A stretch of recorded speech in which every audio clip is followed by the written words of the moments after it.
2005 में एक सोपन आया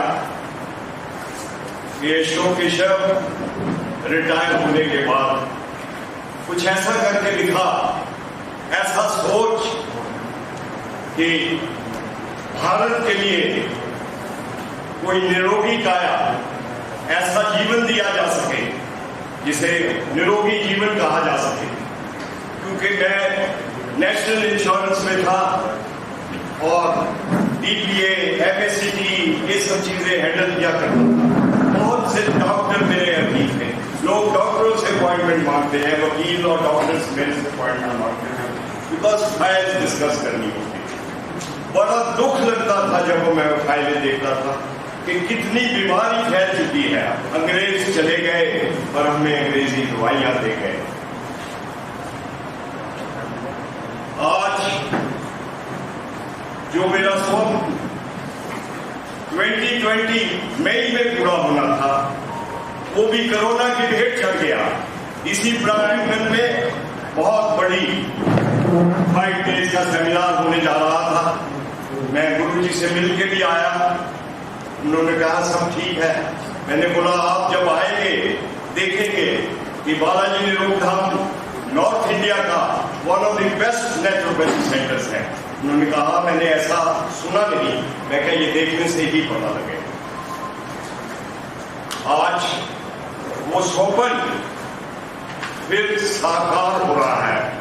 नेचुरोपैथी हमारा लक्ष्य निरोग भारत, निरोग भारत के लिए क्लैपिंग हो जाएगी।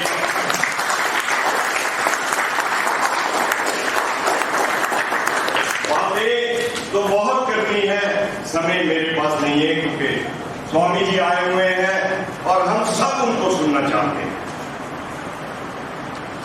मेरा छोटा सा नारा है, आप जब इस हॉल से और इस प्रांगण से और इससे विदा लेंगे, आप जाकर हमारे एम्बेसडर्स, राजदूत बन के जाएंगे और कहेंगे रीच वन, बोलिए reach one, teach one and treat one. एक दफा फिर बोलेंगे reach one, teach one and treat one.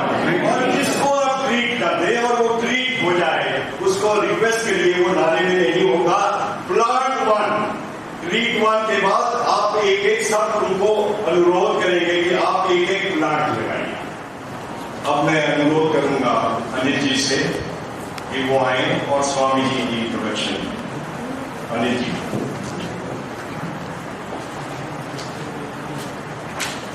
आप सभी का यहाँ पर बहुत स्वागत है।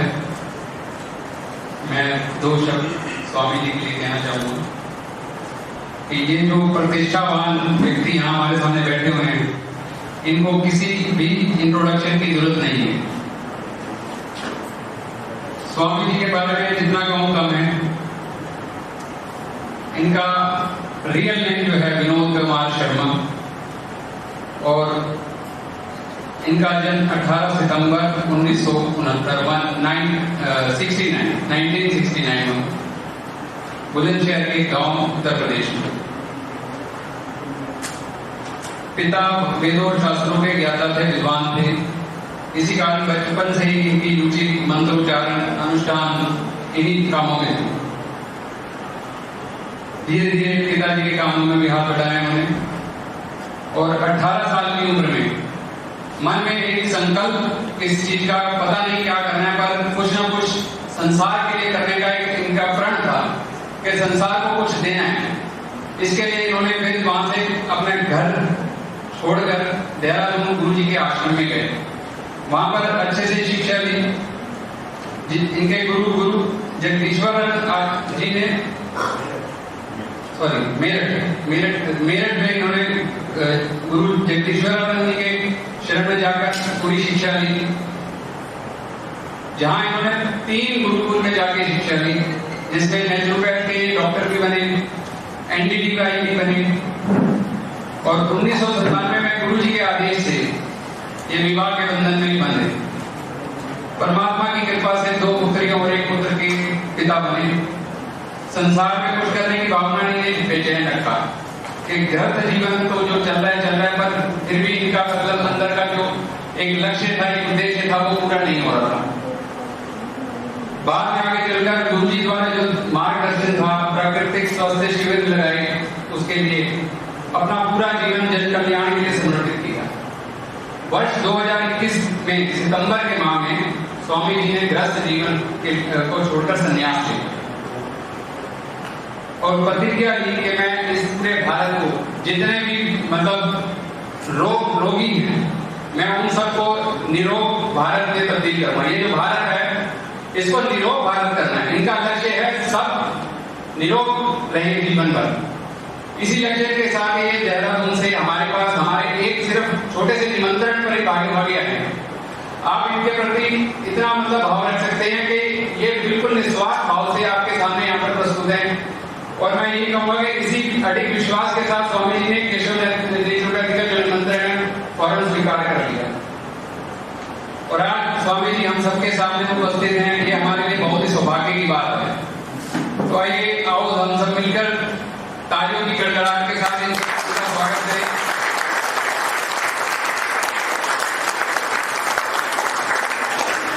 इसी के साथ मैं अपनी वाणी को विराम देता हूँ। जय हिंद।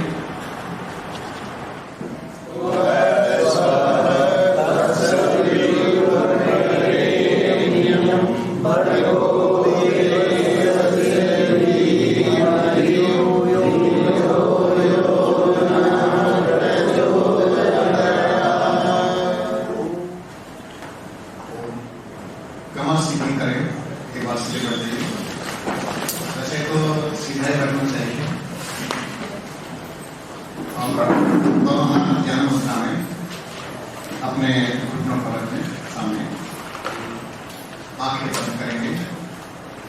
महामृत्युंजय मंत्र का थोड़ा जप करेंगे। मुझसे ऊंची ध्वनि ना निकालें, मेरे साथ मिलकर के चलें, मिलकर के बोलें।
हथेली की कत्तियों से आंखों को ढकें। धीरे से हाथों को हटाएं और धीरे धीरे अपनी आंखें खोलें। आदर और सम्मान के योग्य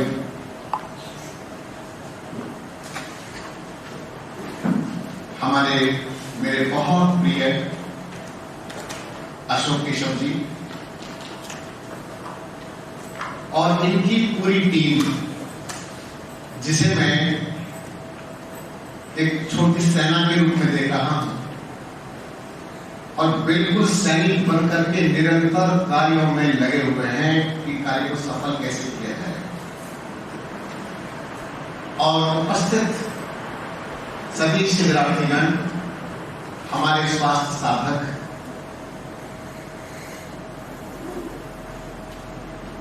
आप सभी काफी दूर दूर से चल करके यहां तक पहुंचे हैं।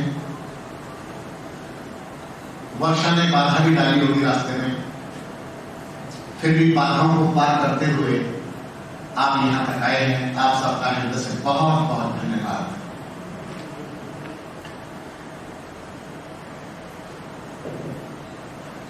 हम सभी आज बहुत कुछ ऐसा देख रहे हैं जो हमें देखना नहीं चाहिए था। एक ऐसी पीड़ा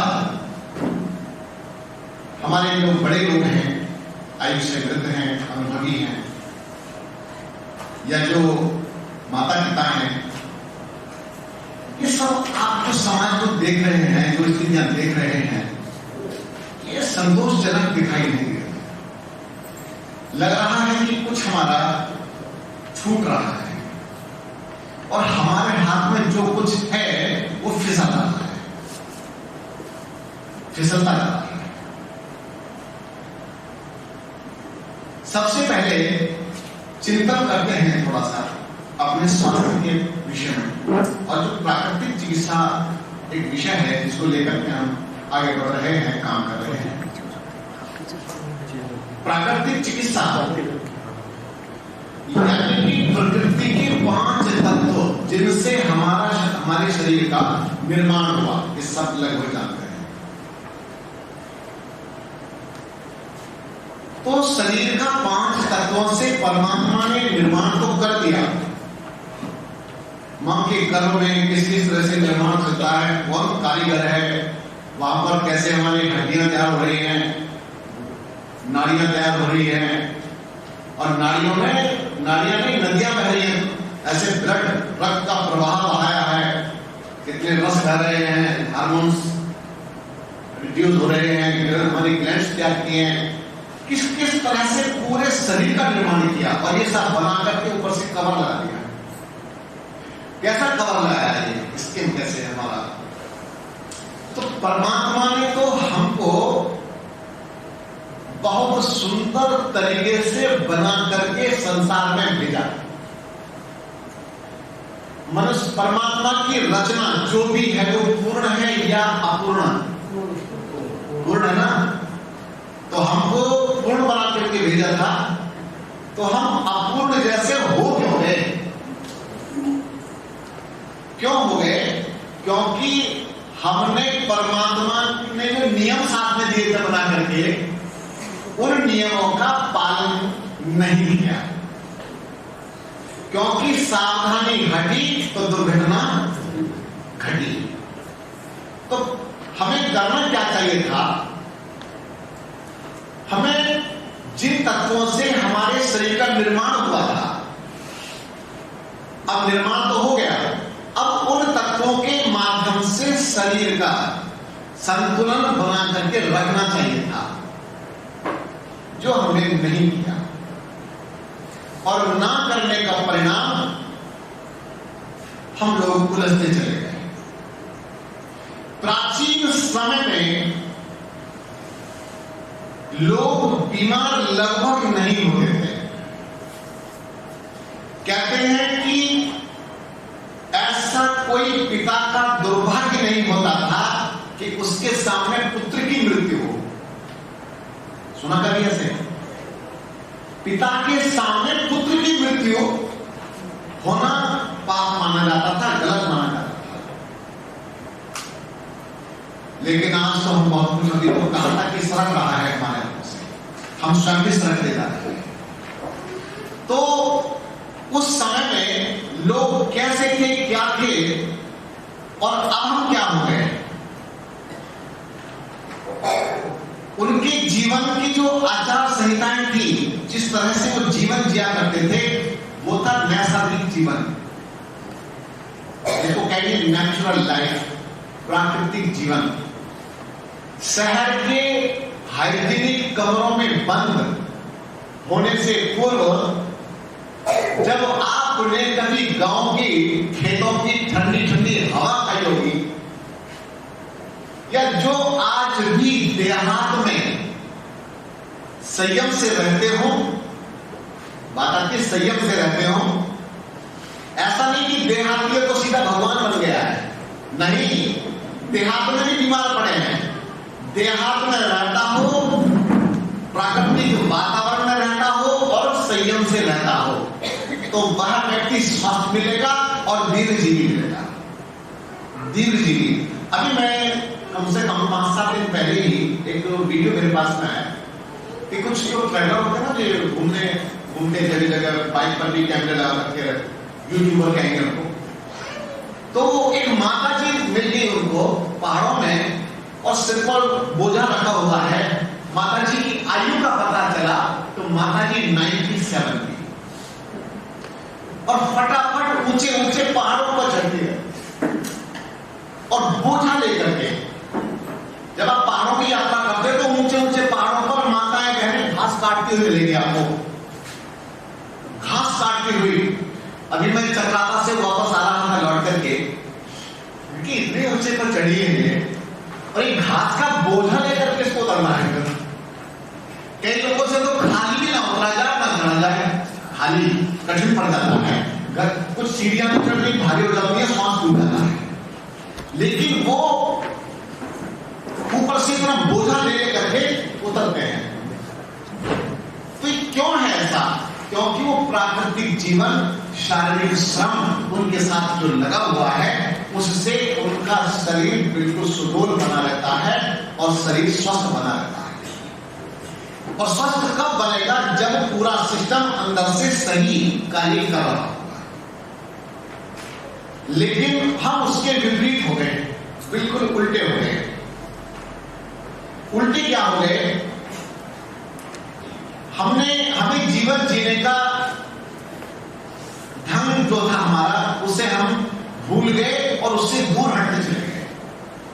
ब्राह्मण मुहूर्त में उठना चाहिए, बताते थे ना, ब्राह्मण मुहूर्त में उठना चाहिए, प्रमाद नहीं करना चाहिए, भ्रमण करना चाहिए, मेडिटेशन करना चाहिए, प्राणायाम करना चाहिए, ब्राह्मण मुहूर्त में प्रातः काल ब्रह्म की उपासना करनी चाहिए। तो ये माहौल था क्या? ये कोई मजाक तो नहीं था, ये उनकी जीवन शैली में था। एक तो नहीं, ये उनकी जीवन शैली थी। तो इस कारण से वे टिके हुए रहते थे। हमारे अपने जो घर के बर्तन होते थे, घर के बर्तन कौन से बर्तन होते थे? पीतल के, कांसे के, मिट्टी के, तांबे के पात्र, और मिट्टी का मटका। हमारे घर में तो जो अनाज भरने का भी होता था ना, इसको बोलते थे कोठी, और वो घर के अंदर होती थी। यानी कि आप जो कोठियां हैं ना, आप तो कोठी को कहते थे, कोठी कुठला, कोठी के अंदर कुठला। तो मिट्टी का एक बना होता था काफी बड़ा, उसके अंदर अनाज भरा जाता था, नीम की पत्तियां भी डाली जाती थी, बोलो है ना।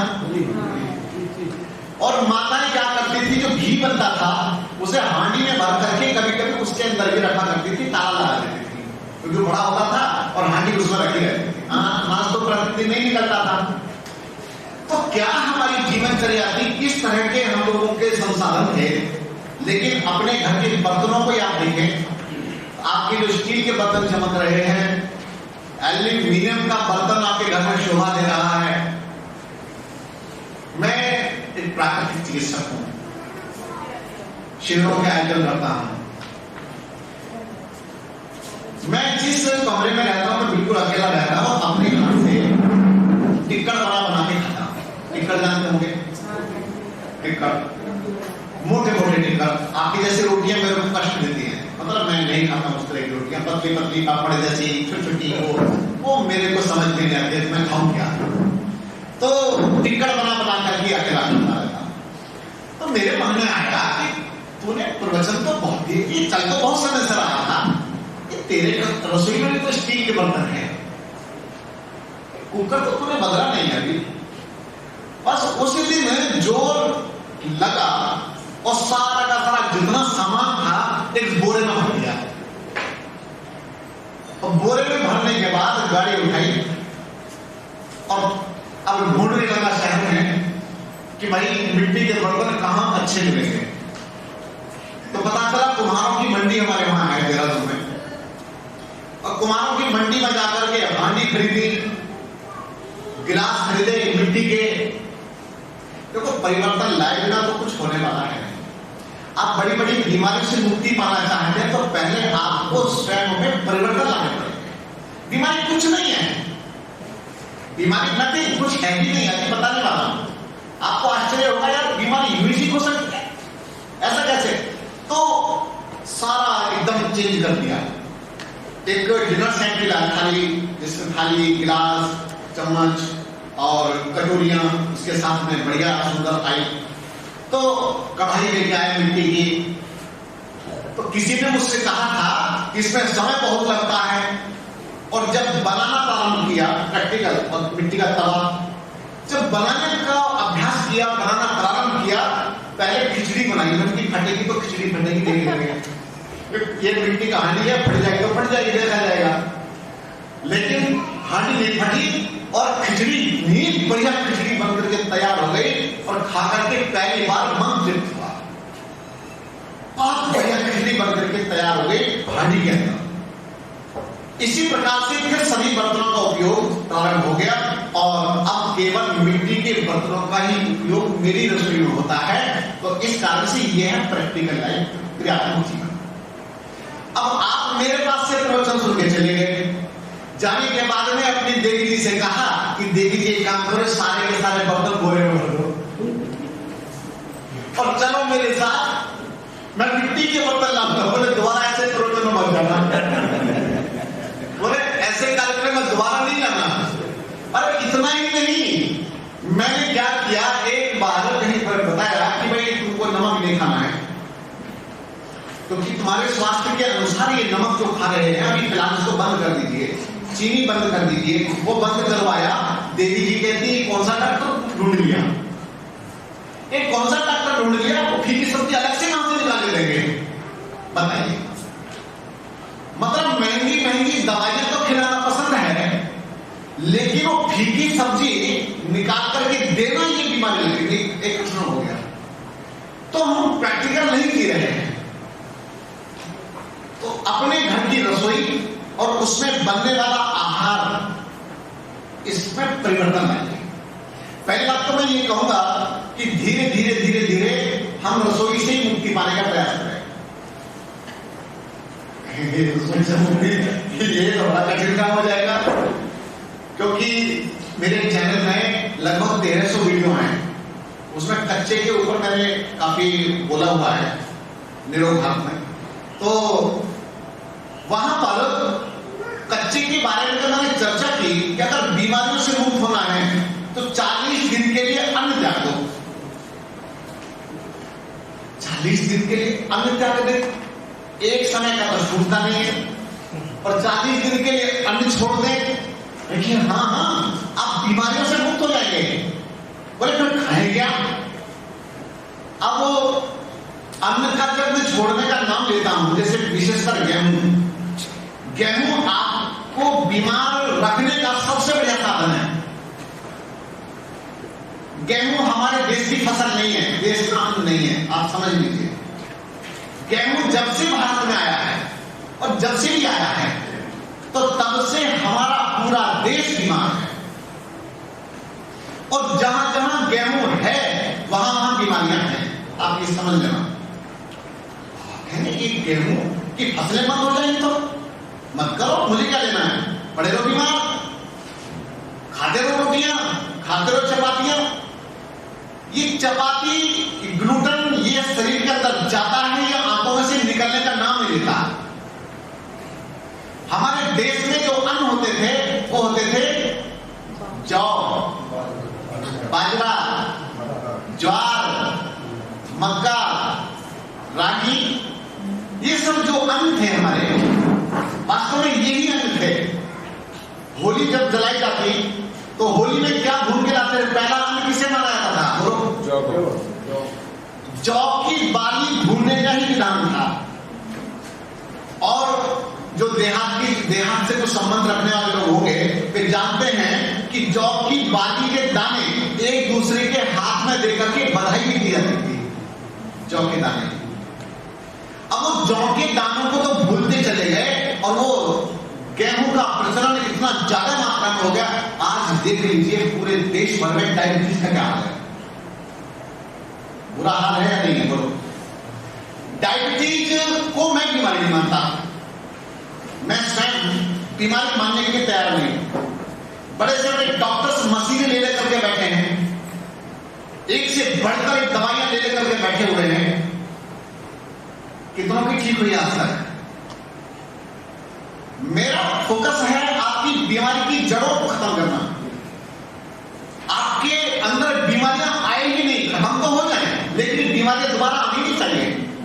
मेरे पास जब शिविर में लोग आते हैं तो मैं उनसे अंतिम दिन एक ही बात कहता हूं और कहता हंसे हूं कि दोबारा मत आना मेरे पास। बड़े ऐसे लेकिन दोबारा नहीं आना, क्योंकि उन 7 दिनों में इतना मोटिवेट कर दिया जाता है, इतना सिखा दिया जाता है कि व्यक्ति स्वयं का ही डॉक्टर बन जाता है, स्वयं का चिकित्सक बन जाता है, स्वयं का डॉक्टर बनकर के तैयार हो जाता है। अगर उस रास्ते पर चलता रहे तो फिर बीमारियां नहीं हो सकती, ये मेरा विश्वास है। और इसी प्रकार से अन्न के विषय में जो मैं आपसे चर्चा भी कर रहा हूं, तो अन्न हमारे शरीर में एक हमारा स्लोगन चल रहा है, काफी फेमस हुआ, रोटी खाओ कटोरी में और सब्जी खाओ थाली में। यानी रोटी की मात्रा कम और सब्जी की मात्रा अधिक। सब्जी, सलाद, स्प्राउट्स लें, थोड़ा फाइबर अंदर जाएगा, वो आपके अंदर जाने के बाद उठेगा नहीं, वो निकलेगा बाहर। फाइबर नहीं जाएगा तो वो अन्न जो भी आप खा रहे हैं वो हमारे आंतों में जाकर के रुकेगा, अपच भी बनाएगा, मतलब बचेगा नहीं। अच्छा, एक बड़ी समस्या यह है कि अन्न तो हम पचा भी लें, लेकिन हमारा जो फिजिकल वर्क होना चाहिए वो फिजिकल वर्क यानी कि शारीरिक श्रम वो हमारा नहीं है। जब शारीरिक श्रम हमारा नहीं है तो आप जानते हैं कितनी बड़ी मुसीबत है ये। जब हम फिजिकल वर्क करते ही नहीं है, शारीरिक श्रम करते नहीं है, पसीना हमारे शरीर से बहता ही नहीं है, तो भैया हमारे ऑर्गन्स एक्टिव रहेंगे कैसे? फिर डॉक्टर का परामर्श, फिर किसी और का परामर्श, अरे योगा ज्वाइन कर ले, कहते हैं योगा ज्वाइन कर। हाँ, योगा ज्वाइन करना पड़ेगा। पहली बात तो मैं आपको एक बात कहना चाहता हूं कि योगा कहना ही बंद कर देना चाहिए। ये शब्द है योग। बोले कि अंग्रेजी लोग तो योगा बोलते, तो तुम अंग्रेजी हो क्या? कौन हो भाई? भारत में रहते हो, कम से कम भारतीय शब्द तो प्रयोग करें। तो बोले योग कक्षा में तुम जहां पालन करो तुम ठीक हो जाओगे।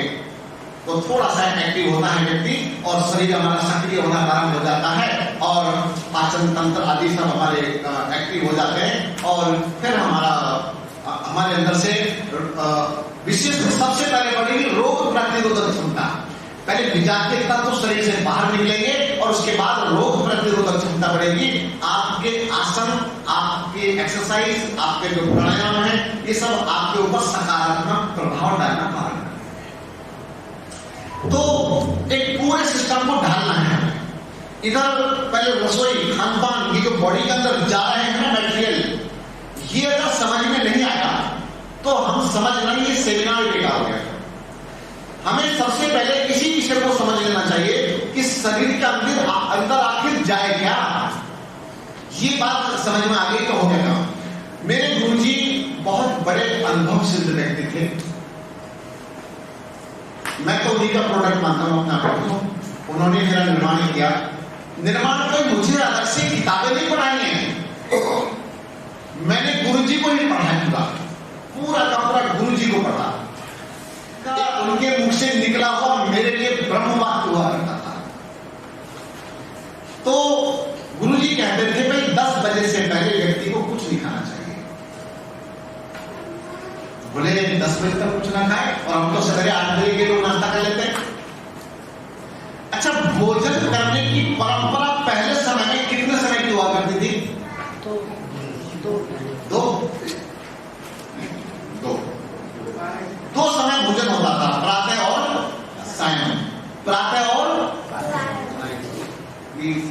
दोबारा बोलो, सुबह और कंफर्म हो गया, प्रातः और सुबह और शाम, तो ये बात हो गई। तो यानी कि भोजन सुबह के समय किया जाता था लगभग, जैसे हमारी माताएं उठती, माता अपने रसोई तो हमारी चालू हो जाती थी गांव में, बिहार में, वो प्रातः काल में जल्दी 8 बजे उनकी आग जल्दी शुरू हो जाती थी चूल्हे में, और लगभग 9 बजे तक हमको खाना मिल जाता था। और खाना खाने के बाद अब आप लोग निकल के स्कूल जाना था, जो भी हमको करना था वो सब हम अपना करना शुरू कर देते थे, और पिताजी अपने काम पर चले जाते थे। कितनी बढ़िया परंपराएं थी हमारी। तो दोपहर के समय नथिंग, दोपहर के समय कुछ नहीं होता था। दोपहर के समय आए, छाछ पी, छाछ घर में होती थी हमारे, तो खूब मट्ठा होता था, छाछ पी, या कोई फल रखा होता था, तरबूज हमारे घर में आया हुआ है या खरबूजा आया हुआ है, दोपहर के समय थोड़ा थोड़ा हमने खरबूजा खा लिया। क्या, और कभी बीमारी नहीं आती थी। मुझे याद नहीं कि मेरे घर में कुछ उस तरह की बीमारियां होती होंगी। मैंने अपनी बहन को, भाई को या तरह से, या मैंने स्वयं अपने को बीमारी में, मेरा समय बीमारी में नहीं गया है, ये सच्चाई मानिए। मैं रोगी होकर के नहीं जिया। हाँ, पहले कुछ समय पहले जब वो पिताजी के साथ में जाना प्रारंभ कर देता बाहर निमंत्रण में, पिताजी पंडित थे, तो लड्डू खा खा करके मेरा स्वास्थ्य धीरे धीरे खराब होना शुरू हुआ था, या पूड़ियां खा खा करके वो गलत चीजें खानी शुरू हुई। लेकिन जब तक उनसे बचे रहे थे तब तक शरीर बिल्कुल फिट रहता था। तो शरीर के अंदर दो समय भोजन जाता था। लेकिन अब जरा अनुमान लगाइए, अब प्रातः से लेकर के शाम तक आपके शरीर में क्या किया जाता है, क्या किया जाता है। तो अच्छा, पानी कितने लोग पीते हैं प्रातः काल में? अच्छा, आप लोग पानी पीते हैं। मेरे विचार से जैसे आपको भूख लगती है, वैसे प्रातः काल में बहुत जोर से प्यास लगती होगी। कितने लोगों को प्यास वास्तव में लगती है? बस सच्ची बोलना, वास्तव में कि उठे हैं, आंखें खुली हैं और आप प्यास से बेचैन हैं। बिल्कुल ऐसी अवस्थाएं लगभग नहीं होती है।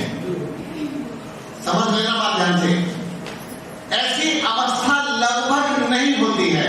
केवल मैंने पुस्तक में पढ़ा है, टेलीविजन में सुना है, मैंने व्हाट्सएप पर मैसेज आते हैं कि प्रातः काल का जल अमृत है ना। और हमने क्या किया, 1 लीटर पानी हम जग भर के बैठ गए और 1 लीटर पानी बिना प्यास के पी गए। सबसे बड़ा अपराध होता है, ये अपराध है। अपनी बलात्, उर्दू में शब्द जबरदस्ती, मेरी किडनी फिल्टर हो जाएगी, मेरी किडनी फिल्टर, तो भाई तेरी किडनी में क्या घटना हो गया, क्या घटना हुआ, किडनी फिल्टर हो जाएगी। तो ये जो मानसिकता बनी हमारी, इसके विषय में आयुर्वेद में एक मंत्र आता है, विगत धन निशीथे प्रातः उत्थाय नित्यम पिबति यो नरो घ्राण दंडेन मारी, घ्राण दंडेन, ये ना समझो। तो ये प्रचार नहीं, प्रचार क्या हुआ, जल पीना चाहिए। इस पर मैंने बहुत टिप्पणियां की और मेरे जितने भी साधक हैं जुड़े हुए, ये लगभग एकदम परिवर्तन आया। तो क्या हुआ, नासा रंध्रों से जल पीना चाहिए, कुछ अंजलि भर के, कैसे निकल गए, नाक से भी जल पिया जाता। लेकिन अगर आयुर्वेद की बात मानते हो तो आयुर्वेद का तो यही कथन है, पिबति यो नरो घ्राण दंडेन वाली। तो मैं अपनी तो ओर से कुछ नहीं कह रहा हूं। तो नासारंध्रों से जल पिया, तो नासारंध्रों से जल पीने पर कहते हैं आंखें गरुड़ पक्षी की तरह हो जाती हैं। असमय यानी समय से पहले बुढ़ापा नहीं आता, व्यक्ति सुडौल रहता है, स्ट्रांग, मजबूत रहता है और रोग प्रतिरोधक क्षमता बनी रहती है। अब आप कहेंगे नासारंध्रों से जल, क्योंकि हमारे नासारंध्रों से जब यूं ऐसे ऐसे निकल कर जाएगा पूरा का पूरा, इस पूरे के पूरे केंद्र को शुद्ध कर लेगा। जल नीति सबको सीखनी चाहिए, ऐसी जल की क्रियाएं सबको आनी चाहिए। तो पिबती योगरो ध्यान मंत्रेण वाली, लेकिन कुछ अंजलि भर के जल पीना चाहिए, गिलास भर के नहीं। अंजलि का विधान है, गिलास का कोई विधान नहीं है। मिट्टी का पात्र ले आइए, एक कटोरे वगैरह आते हैं मिट्टी के, लकड़ी के भी आते हैं, आप लकड़ी के पात्र लाइए, अच्छे लगते हैं। आप जब उसमें जल पीते मिट्टी के पात्र में। अच्छा, मैं एक बात कहना चाहता हूं, गिलास में दूध पिए स्टील वाले में और मिट्टी के में पिए, किसमें स्वादिष्ट लगता है? अच्छा, इसी प्रकार से जब आप जल भी मिट्टी के पात्र में से बन करेंगे तो वह जल बिल्कुल अमृत तुल्य लगता है, बहुत आनंद आता है, क्योंकि मिट्टी के अंदर जो मिनरल्स होते हैं वो जल उससे प्रभावित हो जाता है, तो उसको हम सेवन ऐसे करें। तो पिबती यो नरो घ्राण मंत्रेण वाली, इस पर मेरा एक कमेंट और आया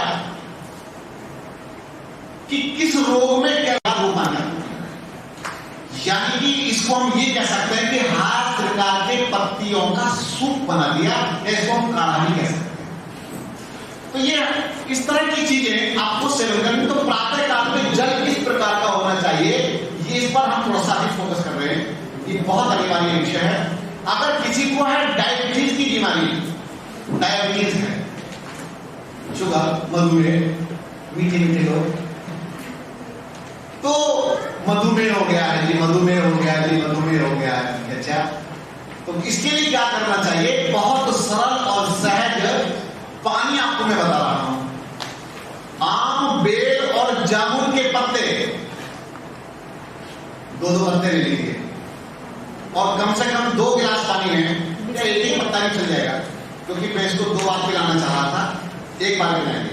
तो आप क्या करें, एक एक पत्ता लेकर के, आम का पत्ता, बेल फल, बेल पत्र, इसलिए बोल रहा हूं बार, क्योंकि ये कई लोगों को समझ में नहीं आता कि बेल कौन सी बेल, तो बिल्व, तो इसका पत्ता लीजिए, एक इसमें 3 होते हैं, एक पत्ते में 3 होते हैं, और एक आम का पत्ता लीजिए और एक जामुन का पत्ता ले लीजिए। इस पत्ते को भी रात में थोड़ा सा कूट लीजिए, कूट के पानी में डालें और पानी में डाल करके प्रातः काल में फिर वो पानी आपको पीना है। तो आपका पेनक्रियास, आप अगर इंसुलिन की प्रॉब्लम आपको आ रही थी शरीर के अंदर, रिड्यूस नहीं हो रहा है, तो आपको इससे बहुत तेजी से लाभ मिलेगा और शुगर तो आपकी एकदम कंट्रोल होनी शुरू हो जाएगी, केवल ये आम, बेल, जामुन के पत्ते का पानी पीने मात्र से। बीमारियों को ठीक करना, बीमारियों से मुक्ति पाना, ये तो कठिन था ही नहीं, बिल्कुल भी कठिन नहीं था। लेकिन हमारे ब्रह्मांड ने, हमारे ऐशो आराम के जीवन में हमको वास्तव में ठीक होने नहीं दिया। सहजता से यूं ही हम ठीक होते चले जाएं और करना कुछ ना पड़े, इसीलिए बनाई गई थी गोलियां। ठीक है, अभी गोली के बारे में बाद में देखेंगे। तो इस प्रकार से ये जल आपको, जैसे किसी को है अस्थमा का रोग है, श्वास की बीमारी है, अब श्वास की बीमारी है तो वो भी ठंडा पानी पी रहा है, तो ठंडा पानी ना पी करके ऐसे व्यक्ति को केवल और केवल मुलट्ठी का पानी ले लीजिए। मुलट्ठी आराम से मिल जाती है, टेस्ट मत मीठी काटी, उसके नाम है ये। तो ये जो मुलट्ठी है, बल्कि इसका साबुत भी लाके रख सकते हैं, कूटना फिर आपके लिए कठिन हो जाता है, पाउडर भी लाके रख सकते हैं। आप मुलट्ठी का पानी उस दिन लगातार पी लीजिए, रात को भिगो दीजिए, पाउडर को भिगो दीजिए, पानी के अंदर डाल दीजिए और प्रातः काल में उसको बॉईल कर लीजिए। बॉईल करने के बाद उस पानी को आप पीजिए, तो आपके लंग्स को ये शुद्ध करने का काम करेगी। और लंग्स को शुद्ध करने के लिए, स्टमक को वॉश करने के लिए मेरा एक फॉर्मूला यही, कोरोना में बहुत ज्यादा फैला, हमारे बहुत सारे नौजवानों ने इस एक अकेली प्रक्रिया का बहुत प्रचार किया था कोरोना के समय में, और अभी भी आपको मैं बताने वाला हूं, क्योंकि चूंकि पानी का विषय चल रहा है, इसे ऐड कर लेता हूं। मुलट्ठी के पानी से 2 चम्मच मुलट्ठी पाउडर 1.5 लीटर पानी में बॉईल कर लेते हैं, पानी 1.25 लीटर रह जाए, छान करके रख दीजिए। एम्प्टी स्टमक यानी खाली पेट, पंजे के पास बैठ करके पानी गुनगुना रहने पर आप उसको पीते चले जाइए, जितना पिया जाए। जब लगे कि आपका ऊपर तक भर गया है और आपसे नहीं पिया जा रहा, उल्टी आपको तैयार है, तो आप क्या करेंगे? खड़े होकर के आगे झुक करके बाएं हाथ से पेट को दबा लें, 2 उंगलियां गले में डालें और पानी को बाहर निकालने का प्रयास करें। कई लोग ऐसे होते हैं कि जिनका पानी बाहर नहीं निकलता है, पी तो जाते हैं लेकिन पानी बाहर नहीं आता है, उनको उल्टी नहीं होती है। एक बार किसी व्यक्ति ने पी लिया पानी और पी करके इधर से उधर ज्यादा मात्रा में पी गए और फिर तो धड़ाधड़ इधर से उधर चहलकदमी पर चहलकदमी चल रही। बोले गुरुजी मैं क्या करूं, मैं तो बहुत सारा पानी पी लिया और निकल नहीं रहा है। मैं कोई बात नहीं, निकल जाएगा। आपके यहाँ कोई पेड़ है? बोले हाँ मेरे यहाँ अशोक का पेड़ है। तो मेरे यहाँ अशोक का पेड़ है, इसका लंबा पत्ता लीजिए, उसको थोड़ा साफ कीजिए, आगे से चोंच को काट लीजिए, चुभे नहीं, ऐसे यूं काट लीजिए घुमा करके, और पत्ते को धीरे धीरे गट्ठन पकड़ के ऐसे गले में डालिए। आगे झुक करके गले में डालते हैं, गुदगुदी करते हैं तो पानी बाहर निकलता है। तो इस तरह से स्टमक वॉश किया, और स्टमक वॉश किया आपने 7 डेज। इस 7 डेज के स्टमक वॉश करने मात्र से ही, आमाशय की धुलाई करने मात्र से आप देखेंगे अरे यार श्वास बड़ा खुला खुला आ रहा है, अब तो श्वास भी कम फूलता है। अरे ये जो गले में होता रहता था, बलगम आता रहता था, अब तो ये भी नहीं आता है। नाक बह रही थी, वो अपना भी बंद हो गई। बताइए, एक प्रक्रिया से, केवल अकेली प्रक्रिया से, लेकिन करना है 1 सप्ताह प्रतिदिन। तो इससे आपको लाभ मिलेगा। एक विषय आया था ना, किस रोग में कैसा पिए जल, तो वहीं पर मैंने इसको जोड़ लिया। तो अलग अलग समस्याओं के अनुसार आप जल को डिवाइड कर सकते हैं, बट 2 जल, ठंडा और गर्म, इसका विवेक जागरूक कर लीजिए। दर्द कफ आदि के रोग हैं तो कैसा पानी? गुनगुना, समझ गया। बाकी पेनक्रियाज की बात है, या यूरिन खुल करके नहीं आ रहा तो शीतल जल, नारियल पानी आदि ऐसी चीजें, वो फिर आप चलेंगे। अब विषय आता है कि हम जो हमारा आहार है, इस आहार को ही हम ऐसा क्यों ना बना दें और सबके लिए सामूहिक आहार, कोई भी बीमारी हो, सभी बीमारियों में एक ही टाइप का आहार काम कर जाए। तो अगर ऐसी कुछ जानकारी हमें मिल जाए तो हम लगता है कि बीमारी से मुक्त हो सकते हैं, क्योंकि लोगों की समझ में ये आहार ही नहीं आ रहा। और सच बताऊं, डॉक्टर भी फेल है इस मामले में। आप केवल दवाई खाते चले जाइए और गोलियां खाते चले जाइए और फिर कुछ भी खाते चले जाइए। कुछ भी खाने से ही तो रोग आया था, कुछ भी खाते रहे, कुछ भी मनमाना करते गए, वैसे तभी तो रोग आया है। अब हम फिर वैसे नहीं करते जाए तो रोग कभी नहीं जाएगा। अब खान पान ऐसा कि जिससे हम पूरी तरह से ठीक हो जाएं। अब पहले मैं आपकी कुछ हैबिट्स को उससे पहले, जैसे हमारे मामा फूफा आए थे 1700 में आए थे ना, अंग्रेज लोग आए थे। मामा फूफा लगता है, और मामा फूफाओं ने क्या किया, वो अपने गांव में, अपने देश में, क्योंकि वहां पर जहां से वो आए थे -20 -40 इतना डाउन टेम्परेचर हो गया होगा, क्योंकि भारत तो सोने की चिड़िया, ऐसा देश कहां मिलेगा। चलो यार वहीं पर डेरा जमाएंगे। मुट्ठी भर लोग आए और आकर के पूरे देश पर शासन करने गए। तो क्या उनकी साइकोलॉजी रही होगी, क्या नीतियां रही होंगी, किस तरह से हमारा देश उनके अंदर चला गया। इस तरह से उन्होंने क्या किया, वो क्या करते, उस अपनी बॉडी के टेम्परेचर को बनाने के लिए वे चाय की पत्ती का काढ़ा किया करते थे। चाय का काढ़ा बनाकर किया, ताकि उनका टेम्परेचर बॉडी का सही बना रहे। यही बात थी। लेकिन जब वो यहां आए तो ये तो हैबिट हो चुकी थी। आदमी कभी कभी दवाई का भी आदी बन जाता है। क्या तुमको दवाई नहीं खाई कि तुम तो ठीक हो? बोले नहीं मेरे को आदत में है। तो ये आदत बन जाती है। तो उनकी आदत में था कि उनको चाय चाहिए, चाय का काढ़ा चाहिए। लेकिन अब उन्होंने देखा कि अगर इसको भारत में इसका प्रचार कर दिया जाए तो भारत में प्रचार कर दे, यहां पर तो हम है ही, और पूरे देश में इसका प्रचार फैल जाए तो बहुत बड़ी इनकम होगी, बहुत बड़ा लाभ हमारे देश को होगा। आप जानते नहीं, जो डब्बे के साथ डब्बा फ्री दिया जाता था ना, तो डब्बे के साथ डब्बा फ्री, और आज भी जहां फ्री दिखाई देता ना दिमाग वहीं क्लिक करता है। अच्छा कैंप फ्री है, हाँ फ्री कैंप है, चलो यार फ्री कैंप है। इस फ्री के चक्कर में हमारा पूरा देश फंस गया। तुम्हारी दिल्ली भी फंसी पड़ी फ्री के चक्कर में।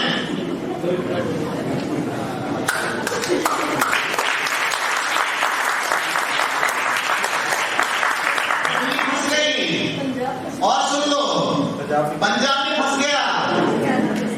और सुन लीजिए, और मैं ये कहना चाहता हूं अब इस विषय को थोड़ा सा हटा करके पूरा देश फंसा फ्री के चक्कर में। निष्क्रियता बढ़ रही है, आक्रमणता बढ़ रही है। इस फ्री के चक्कर में बहुत भारी नुकसान हुआ। अभी मैं उसका एक उदाहरण बहुत खतरनाक देने वाला हूं कि जिसके कारण से हमारी कितनी बड़ी हानि है। तो अंग्रेजों ने क्या किया, मेलों में जहां हमारे मेले लगते थे, जहां पर हजारों की तादाद में लोग होते थे, बड़े बड़े मेले, कुंभ आदि, ऐसी जगहों में जाकर के उन्होंने फ्री चाय पिलाई। मैंने एक चाय के ऊपर बहुत लिखा भी है, मैंने स्वयं लिखा है। तो उसमें क्या था, पी लो मुफ्त की प्याली है, ये चुस्ती देने वाली है, चाय नहीं ये अमृत है, सबकी पीड़ा हरने वाली है। गर्मी में सर्दी देती है, सर्दी में गर्मी देती है, चाय नहीं ये अमृत है, सबको आनंद देती है। तो इस प्रकार के मैंने बहुत सारे लिखे। तो इसी प्रकार से उन्होंने मेलों में जगह जगह फ्री चाय पिलाई। हमारे देश के लोगों ने देखा, भाई यार तो भैया अंग्रेज पी रहे, इधर अंग्रेजों ने खा लिया, गोरी गोरी मैम बैठी हुई है, और ये लोग देख देख के वो भी पिए तो ये भी पिए चले जा रहे हैं। अरे सब नाटक है, सब नाटक है, छल में फंस गए बेचारे। और वो छल इतना खतरनाक हुआ, इतना बड़ा खेल हुआ कि आज हमारा पूरा देश चाय के जाल में फंसा, चाय के जाल में। चाय का इतना बड़ा जाल फैला, कॉफी का इतना बड़ा जाल फैला, और ये हमारा, हम इससे निकल नहीं पा रहे। देखो, दो लोगों को चाय नहीं पीनी चाहिए, बताओ। एक तो जिसका बीपी हाई हो, और एक जिसका बीपी नॉर्मल हो।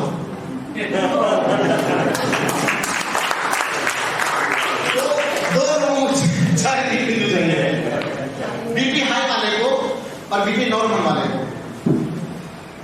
बीपी हाई वाला पिएगा तो उसका भगवान भी बचाने वाला नहीं है, उसको भगवान नहीं बचा सकता। उसको बीमार नहीं रहना है, उसको गोलियां टाइम पर खानी है। तुम खाना समय पर खाओ ना खाओ, लेकिन गोली समय पर खाते रहना। और इसके साथ नॉर्मल वाला अगर पिएगा, जिसका नॉर्मल है बीपी, उसका बीपी हाई है। और हम भी कोई ऐसे ऐसे थोड़ी थे, जब हम गुरुजी के पास आए तो हम 8 बार चाय पीते। बड़े गर्व से बता रहे हैं कि हम 8 बार चाय पीते थे। लेकिन ऐसे सदगुरु मिले, सच्ची कहता हूं, अगर जीवन में सही मार्गदर्शक मिल जाए, सही गाइड करने वाला मिल जाए, तो वो कोयले को भी हीरा बना सकता है।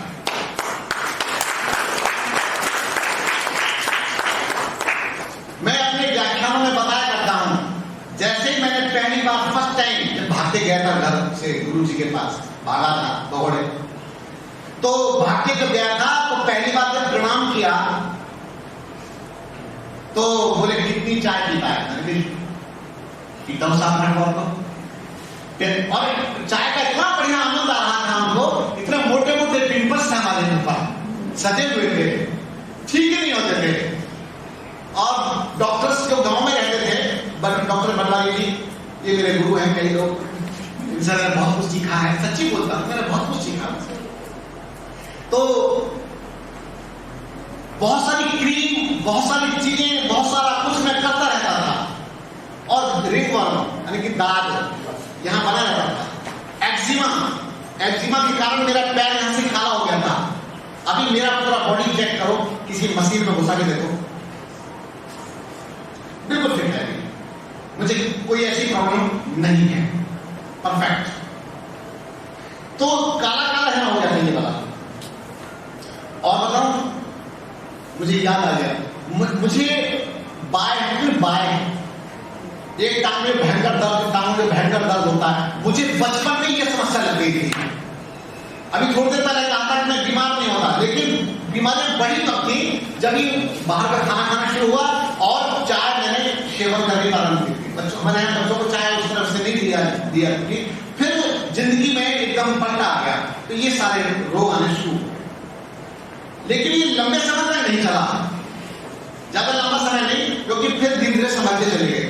तो चाय के दुष्प्रभाव, कॉन्स्टिपेशन, स्किन खराब, ये सब स्किन पर बहुत ज्यादा इसका प्रभाव पड़ा। और यही कारण है कि हमारे देश में से ब्लड प्रेशर क्यों नहीं ठीक हो रहा, क्योंकि उसकी जड़ में अत्यधिक नमक, मसाले और चाय उसकी जड़ में फंस गई। आपको गोलियां की कोई आवश्यकता नहीं है, आपको केवल अपने अंदर परिवर्तन लाने की आवश्यकता है। अगर आपको चाय नहीं पीनी है, तो चाय मैं आपको बता देता हूँ, 4-5 तरह की चाय बता देता हूँ, आप पीते रहना और आप ठीक रहोगे। जब आपको लगे कि कुछ पेय पदार्थ पीना है, तुलसी के 4-5 पत्ते लिए पानी में डाले, उबाल लो, हल्का सा धीरे धीरे ठंडा करके उसको आराम से पियो। कम से कम तुलसी का रस आपके अंदर गया है। पुदीने के पत्तों को उबाल करके आप उसकी चाय जैसी बना करके पी सकते हैं, बहुत अच्छा आनंद आएगा। गुड़हल का पत्ता, गुड़हल के पत्ते की भी आप चाय